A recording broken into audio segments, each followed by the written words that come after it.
Hi everybody, Dr. Joe Dispenza here. I wanted to take a moment before we begin this journey and give you an understanding of how we arrived at this formula that we'll be talking about through the course of this series. The formula is a combination of brain coherence and heart coherence, and when you combine those two, you have a more effective ability to be able to affect your body, your mind, and ultimately your life. So let me take you on a journey on how I discovered this whole process. In 1986, I was in a triathlon in Palm Springs, California.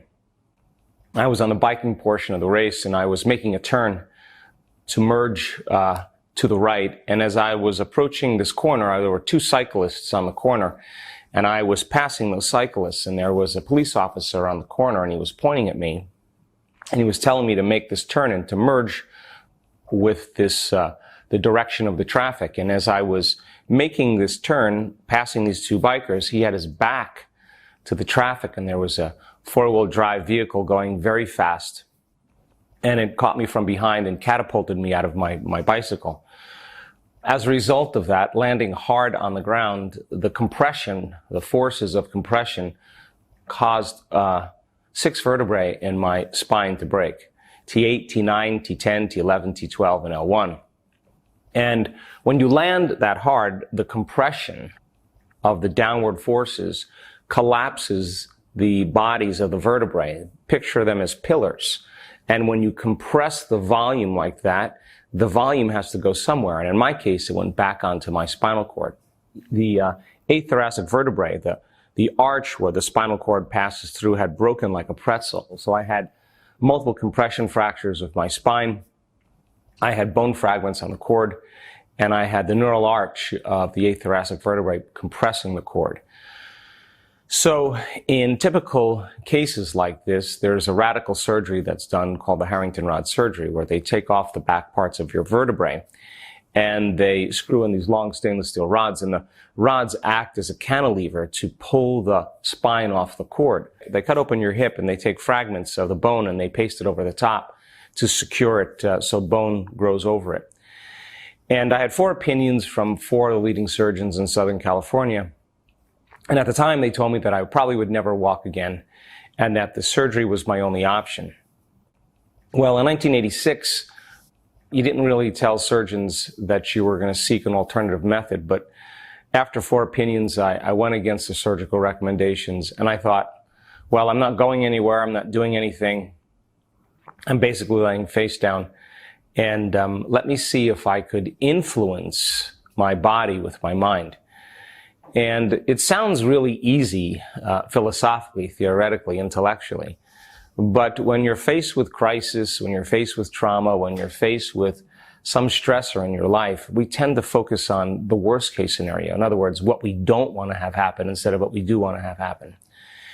And so I was a young guy in my 20s, and I had no reference. I was weighing what I knew from a medical understanding against what I didn't know, what was possible. And I began my journey. And for the first 6 weeks, I thought, I'm going to close my eyes, and I believe there's an intelligence within the body that's giving us life. It's keeping our heart beating, it's digesting our food, it's organizing all these metabolic functions behind the scenes of our awareness. And I thought, maybe I can make contact with this intelligence and give it a plan, give it a template, give it a design. And when I was completely satisfied with my creative design, then I would surrender the creation of what I created to this greater mind and allow it to do the healing, because certainly I didn't know how to do it. Well, those first 6 weeks were a dark night of the soul for me, because I couldn't get my mind to do what I wanted it to do. And I believed that it was paying attention to me. And so I would start by reconstructing my spine, vertebrae per vertebrae. And then the next thing I know, I would go unconscious and I would be thinking about living in a wheelchair, or if I should sell my practice, or if I should sell my home. And I catch myself right in the middle of my creative design, and I realized that I didn't want that particular input to be the outcome. So I'd back up and I'd start all over again. But this time I'd be frustrated, I'd be impatient, I'd be angry, and then I noticed that it got harder. And I went through this process for those 6 weeks, and it would take me sometimes up to 3 hours. And when I was finished, I never felt satisfied that I really did it properly. But I guess it was enough for me to continue. And the other thing I said was I wasn't going to let any thought slip by my awareness that I didn't want to experience. And that sounds easy also. But over the course of those 6 weeks, I would keep catching myself going to the worst case scenario in my mind. I would keep watching my mind lose its attention span and lose its focus, and I would start over again. And after about 6 weeks, I started to notice that it started getting easier. I could control my mind a little bit more. I was able to stay present. I was able to go through the entire process with more ease, and it would take less time. And what I didn't know that I was improving my ability to pay attention, which is a skill, and the more you practice it, the better you get at it. I was learning how to overcome some emotions that are connected to the hormones of stress. And I was firing and wiring different circuits in my brain by repetition. And over time, the more I fired and wired, the more I was installing the neurological hardware in my brain. And the hardware started to become a software program. It started to become more automatic. It started to become more easy. And I remember this one morning, it was about 6.5 weeks into my injury, I went through the entire process and I never lost my focus from start to finish, reconstructing every vertebrae. And when I finished it, it felt like I had hit a tennis ball right in the sweet spot. I hit a golf ball just right. Something clicked. I clicked. There was a change that I noticed. And it felt right. And what normally took me 3 hours to do, I was able to do in 45 minutes. It was able to run through the whole entire process, and it seemed a lot easier. And right around that time, I started to notice significant changes in my body. I started to notice a lot of my pain going down. I noticed that I started feeling more sensations in my legs. I started to notice that I had more motor function. And I started to notice my body responding to my mind. Now, this was a critical moment for me because the moment I noticed changes that were taking place outside of me in my body from what I was doing inside of me, I started paying more attention to what I was doing inside of me, and I started doing it again, doing it with more excitement, more enthusiasm, more inspiration, because now I knew I was making a difference. And now I started to look forward to doing this process instead of sometimes resisting it. And so now I had all this extra time, and I started thinking about things that I would love to do. I started thinking about watching the sunset again. I just realized how I took that for granted, and I started thinking about taking a shower or sitting at a table with my friends and eating lunch again. And those were the things that mattered the most to me, the simple things. And when I would finish my rehearsal of reconstructing my spine from start to finish without breaking my focus, I basically was saying to that intelligence that is always present with us, that I had to be present with it, take a look at this design. And I wanted it to know exactly what I wanted, and then when I was satisfied with it, I would just release it. I would let it go. I would surrender it to this mind. I started to select those possibilities that existed as potentials in my future. And when I thought about watching the sunset or taking a warm shower again because I couldn't, I would start to emotionally embrace those futures before they occurred. And I didn't know what I was doing at the time, but I can tell you that my body started to believe I was living in that future reality in the present moment. It's so objective that when we're truly present, it doesn't know the difference between the real life experience of watching a sunset and feeling the emotion and the emotion that I was fabricating by thought alone. And it was the process of doing this that I believe began to make significant changes in my biology. I started to notice a lot of things changing. 10.5 weeks, I was back on my feet, and I was back in my office seeing patients at 12 weeks.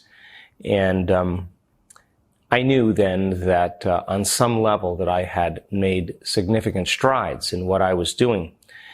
And they wanted to cast me in a full body cast, and they had all these restrictions for me. But when I got back on my feet at 10 and a half weeks, I knew the day I was to stand up. I just knew it. When I knew I was healed, I put on that brace for about 5 minutes and realized there was no way I was going to live with this brace. And so it started a journey for me. I noticed that I was healed on some level. I had no pain in my spine. I had no motor dysfunction. I had no sensory problems. I had no pain in my lower back. I just felt better. And I started asking bigger questions like, how could this possibly happen? What did I do to make a difference in my body? And I started studying. I went to the local university, University of Washington, and I went to the library and I started looking in all these medical texts for answers to some of the questions I was asking. How does bone regenerate itself? Is it possible? I know the body can heal, and I know the power that made the body heals the body. And I knew that I had made contact with this intelligence, but how did it happen? What was the science behind it? And I couldn't find any of those solutions in any medical references that were conventional medical and scientific references. And so I had to start looking outside convention, and I started studying this concept called neuroplasticity, where it says that we're not hardwired to be a certain way for the rest of our lives, that the brain is adaptable and it's changeable and we can rewire our brain. I started studying some of that research, and I started studying epigenetics, that we're not doomed by our genes, that we are really marvels of adaptability and change, and we could literally signal new genes and change our expression of gene potential. And I started thinking about how the mind influenced the body, and I had to study psychoneuroimmunology, neurochemistry, and neurohormones. And then, of course, it led me to quantum physics and how subjective mind has an effect on the objective world. And I started this journey of understanding my own personal transformation. And I think after you have an initiation like this, and this was my initiation, it was my wake-up call. In fact, I wouldn't be sitting here today if it didn't happen to me. I think when you have moments like this in your life and you have some transcendence of your conditions and you have a breakthrough, I don't think you can go back to business as usual. I don't think you could go back to being the same person again. And I was, in a lot of ways, the changed young man. And so I started my journey in looking to find answers, and did my best to combine both the spiritual understanding of what happened to me with the science. And so after a period of time, I started studying spontaneous remissions. I wanted to understand if there were other people that had same or similar conditions that were treating conventionally or unconventionally, and they were staying the same or getting worse, and all of a sudden they got better. And I wanted to know if there was a cause that somehow produced the effect. And so I interviewed hundreds and hundreds of people that had some type of spontaneous remission. And over time, I began to realize that those changes weren't so spontaneous after all, that there was some effect. And after interviewing many people, I found that there were 4 common things that I just want to briefly talk to you about, that they all had in common that had some effect on their physical body. Number 1, they all believed that there was an intelligence within them that was giving them life. That was that same intelligence that I just talked about. And its function is for balance, restoration, repair, and regeneration. It is to maintain the body in its balance. And all of those biological functions that you and I take for granted are under the control of the autonomic nervous system. And the autonomic nervous system is the automatic nervous system.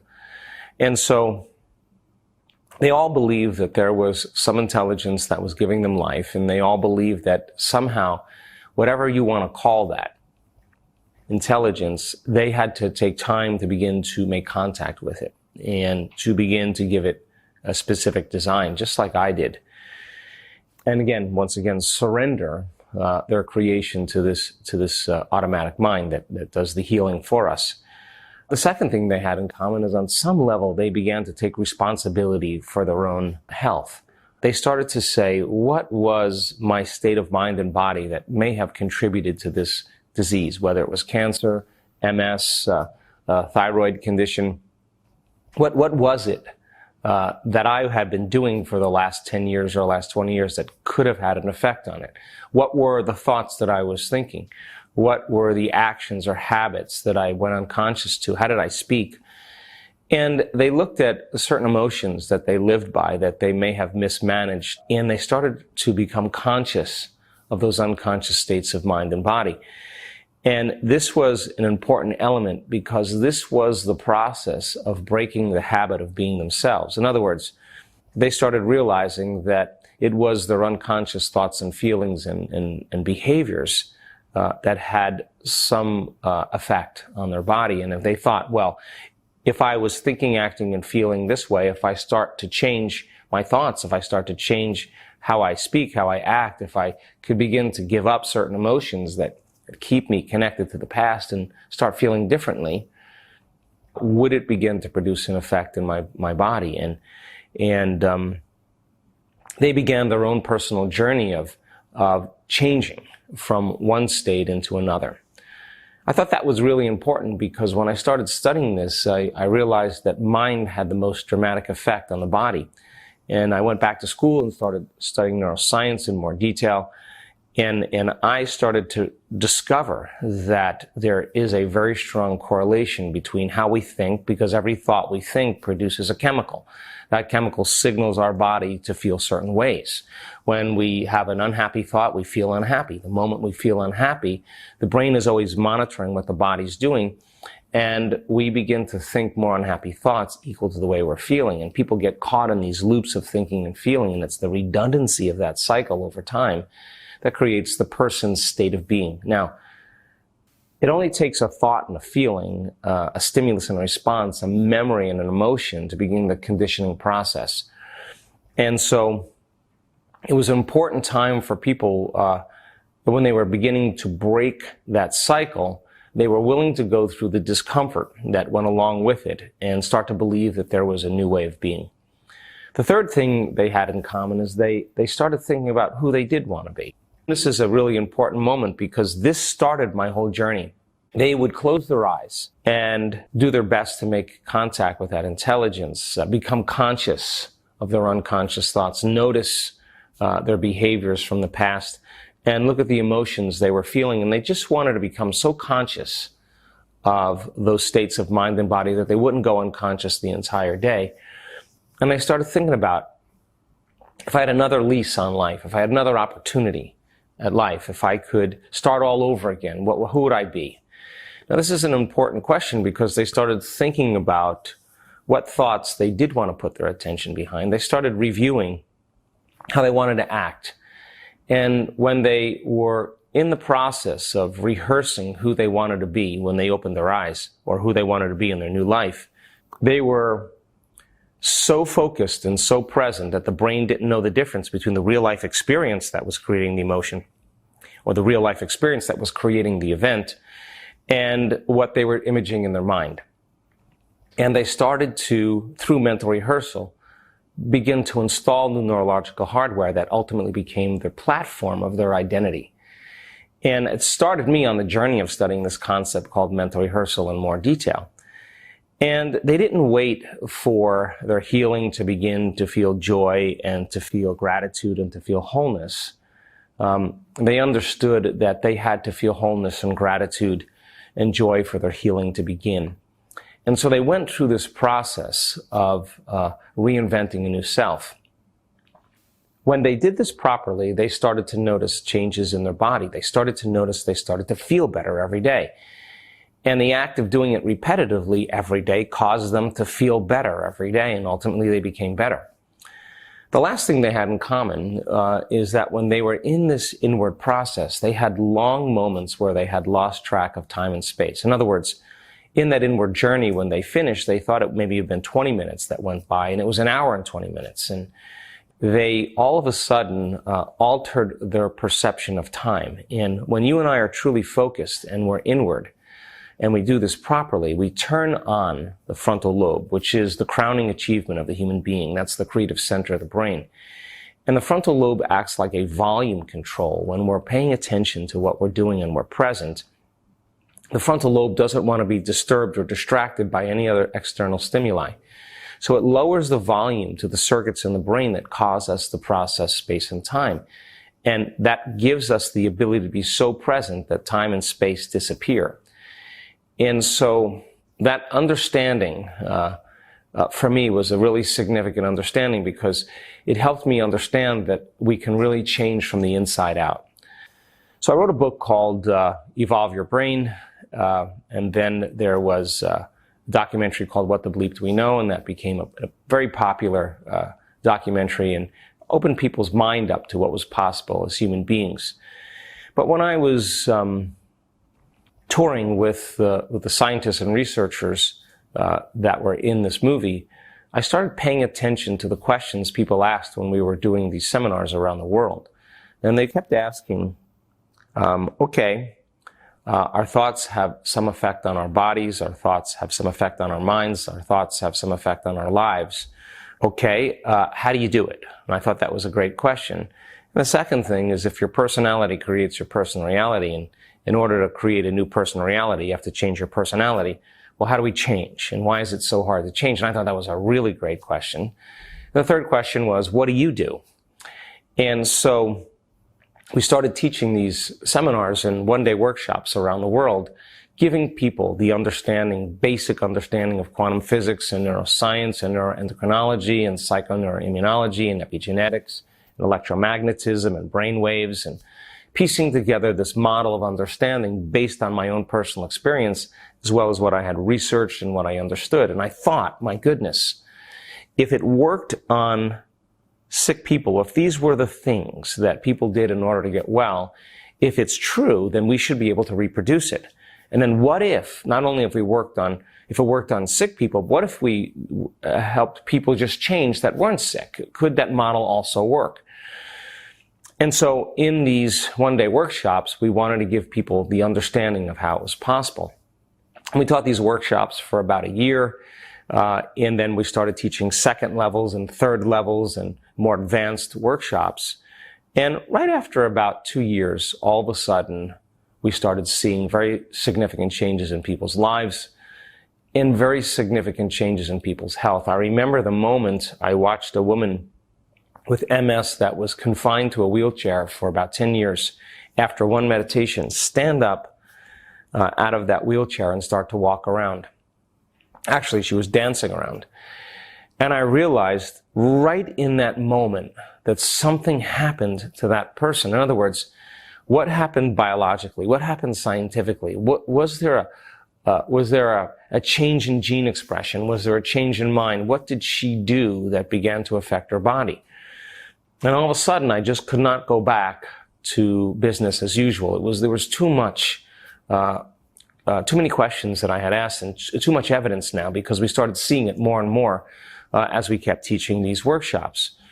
And I thought, now we're starting to see these changes. Let's organize a team of scientists and researchers and begin to do some measurements. And so I wrote another book called Breaking the Habit of Being Yourself, and that was more of the how-to, teach people the beginning stages of how to change, how to unlearn and relearn, how to break the habit of their old self and reinvent a new self, how to prune synaptic connections and sprout new connections, how to deprogram and reprogram, unfire and unwire, refire and rewire, to lose your mind and create a new one. How do we unmemorize emotions that keep us connected to the past and then recondition the body to a new mind and to a new emotion that keeps us believing in a new future?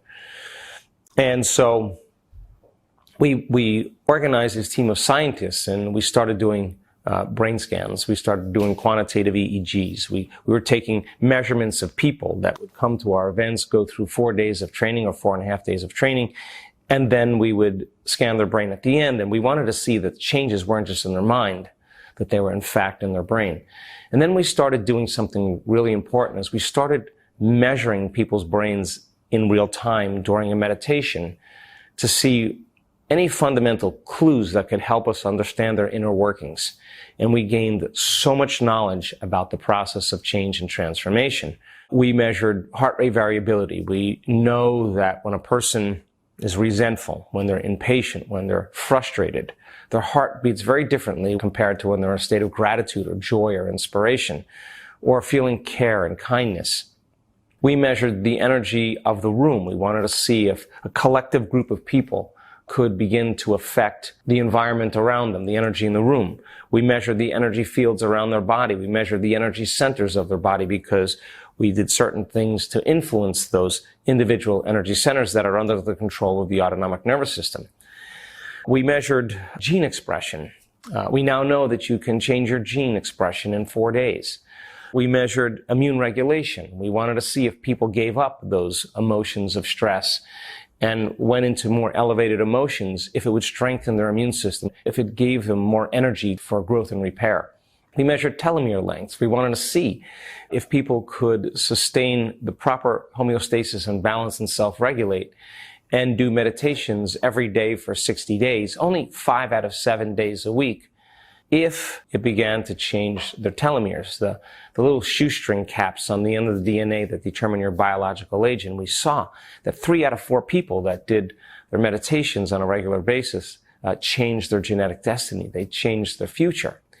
And if you asked me over 10, 12 years ago if I thought that I would be seeing the changes that I'm currently seeing presently, I probably would have told you maybe once or twice, but there's been a huge shift. There has been a significant change. There's been a movement, and there's a momentum of people that are beginning to understand what they're doing and why they're doing it. And I now know that when you give people sound scientific information, and science is the contemporary language of mysticism. It's science that demystifies the mystical. And once they can understand it and they can learn it, they're forging new connections in their brain. That's what learning is. If they have a model of understanding that they can theoretically begin to process in their mind and it makes sense to them, the research shows that if you don't review that information that you've learned, if you don't repeat it, if you don't think about it over and over again, the circuits that you've just forged will weaken and they'll prune apart and you won't remember.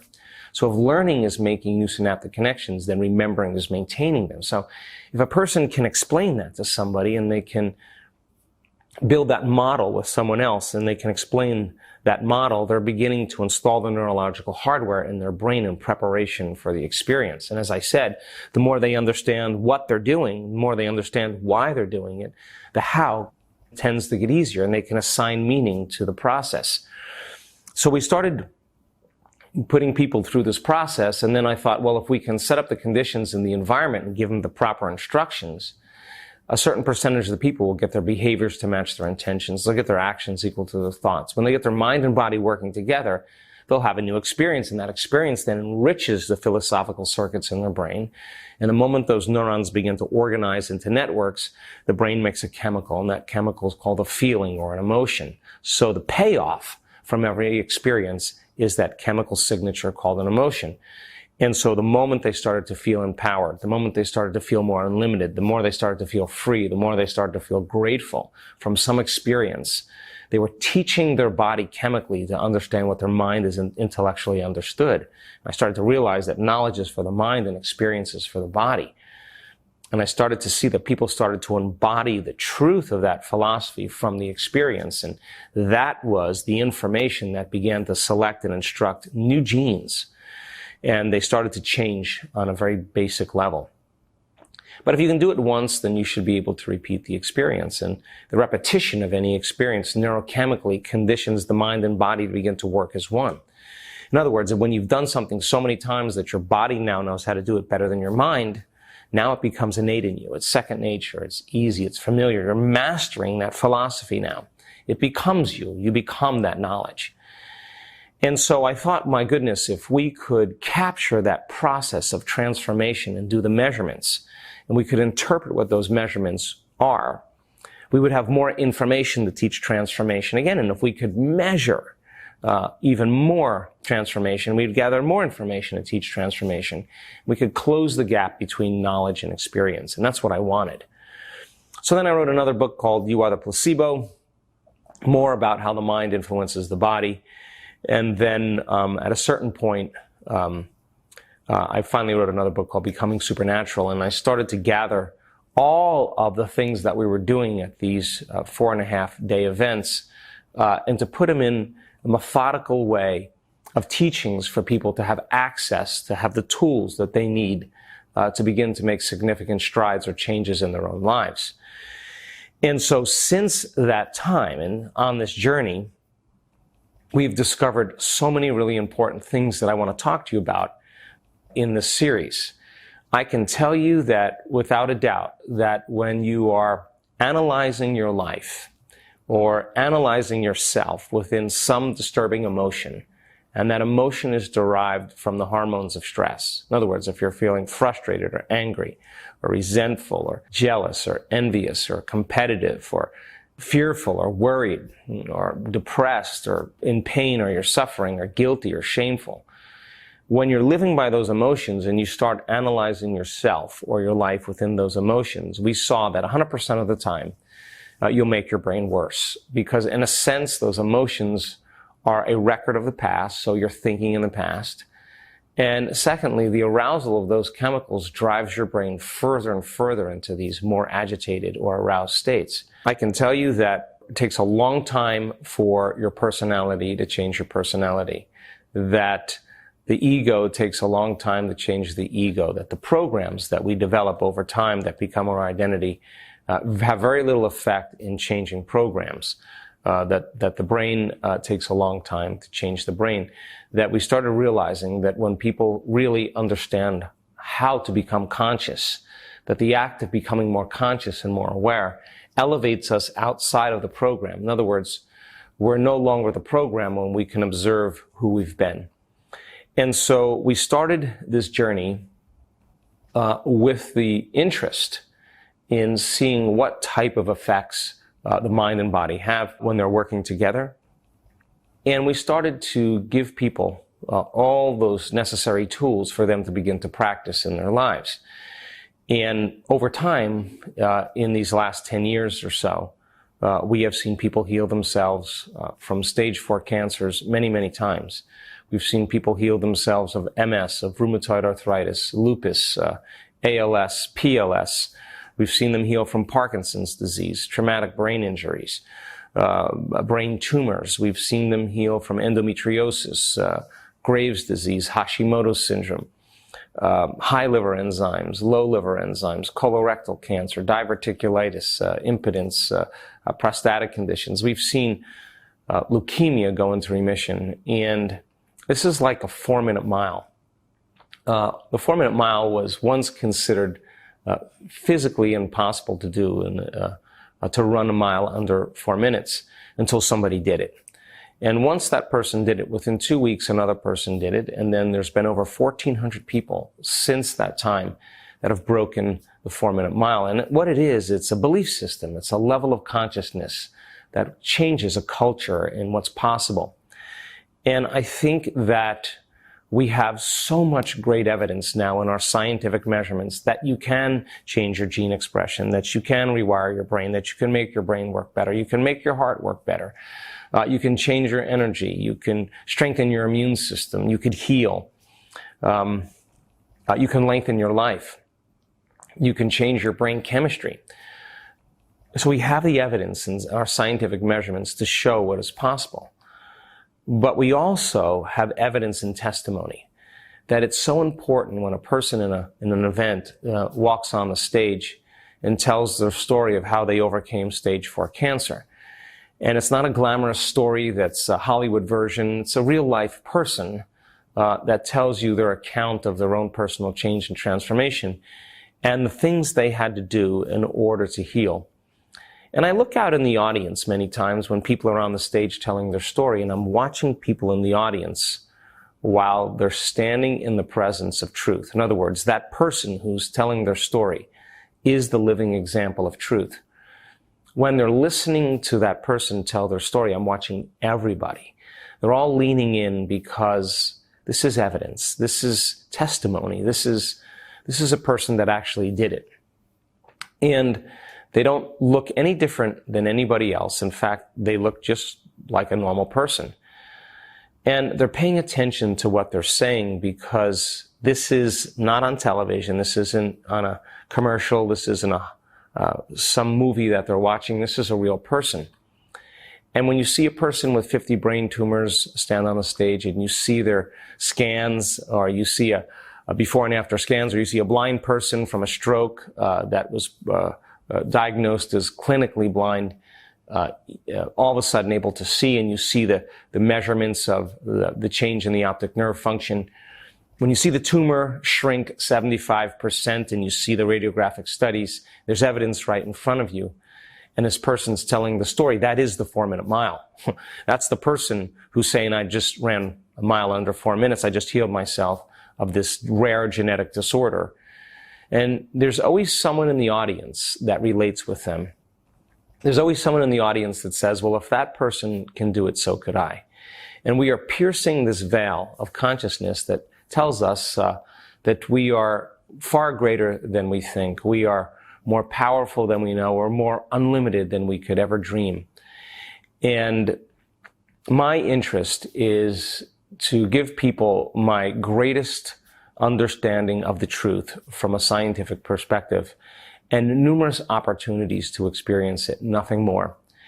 And we begin to lay footprints in consciousness. We begin to lay footprints in the quantum field that is information, that is memory in the field that says this experience now is available for other people. And when you see a person in three-dimensional reality who has healed themselves, you can't stop thinking about that person and what they did. And now you start believing in yourself. You start believing in possibility. And when you believe in yourself, you have to believe in possibility. And when you believe in possibility, you have to believe in yourself. So fast forward to today. We did 19 4.5-day events where we took enormous amounts of time to do all these scientific measurements. And then I realized that people were starting just to break through on those very last days of those 4.5 days, and we sent them home. And I started thinking, wow, why don't we do week-long events? What if we had people for a whole week and they could retreat from their lives and go from philosopher to initiating that philosophy, to initiate to mastering that philosophy, from knowledge to experience to wisdom, from mind to body to soul, from thinking to doing to being, giving them numerous opportunities to practice, learning it with your head, applying it with your hands, knowing it by heart. And so we started doing these week-long events, and it is the week-long events where we see the most significant changes. We've done 20 week-long events over the last 2 years, and I can tell you I have witnessed miracles that I never thought I would see in my lifetime. And there's a movement now that's happening. There's a momentum happening. And we've distilled it down after all the research into a very simple formula. And that formula is learning how to manage your brain and your mind and create more order or coherence in your brain, and learning how to self-regulate with your emotions and be able to change your emotional state on command so that you're not out of balance in your life.